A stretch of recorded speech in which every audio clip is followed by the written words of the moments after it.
საქმიანი და წარმატებული ქალები ინკლუზიური განათლებისათვის ასე ქვია ფონდს, რომლის პრეზენტაციაც დღეს მოეწყო. ფონდში 250-მდე წარმატებული და საქმიანი ქალბატონია გაწევრიანებული, რომლებიც შეზღუდული შესაძლებლობის მქონე პირებთან დაკავშირებით სხვადასხვა საგანმანათლებლო პროგრამებს შეიმუშავებენ და განახორციელებენ.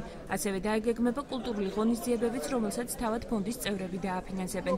პროგრამის მიზანი შეზღუდული შესაძლებლობის მქონე პირების სოციალური ადაპტაცია და საზოგადოებაში ინტეგრაცია. საქმიანი და წარმატებული ქალების ინკლუზიური განათლების პროგრამას მხარდაჭერა დღეს აჭარის განათლებისა და კულტურის სამინისტრომაც გამოუცხადა. აღნიშნული პროექტის ორგანიზატორი კავკასიის Times-ია. პროგრამა მუშაობას 25 მაისს დაიწყებს. კავკასიის Times-მა მოიწვია ეს ქალბატონები, ანუ შესთავაზა მათ მიიღოთ მონაწილეობა და დაგვეფუძნებდნენ ყველას ერთად.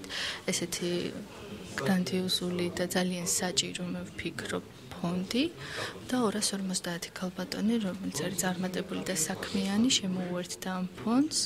ეს არის მთელი საქართველოს მასშტაბით.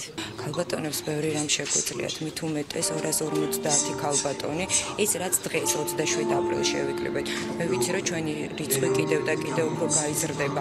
დღევანდელი საღამოთი არ უნდა შემოიფარგლოს ეს ყველაფერი და ერთ გუნდად უნდა დავდგეთ, დავსახოთ ძალიან ბევრი საღამოები, ეს იქნება საფორმოქმედო გამოფენები თუ ასე შემდეგ და მაქსიმალურად არა მარტო ფინანსურად, არამედ სულიერადაც უნდა დავეხმაროთ ჩვენ ამ ხალხს. ჩვენთვის ძალიან აქტუალური და საინტერესო იყო მსგავსი ფონდის დაარსება, რომელიც მომსწრების დღესა ვართ ყველანი. ჩვენ გვაქვს ჩვენეული მზაობა ამ პროგრამის განხორციელებლად. მზაობას გამოთქვამ ამავე დროს თანამშრომლისა ყველა დაინტერესებული მხარესთან, მათ შორის ფონდთანაც.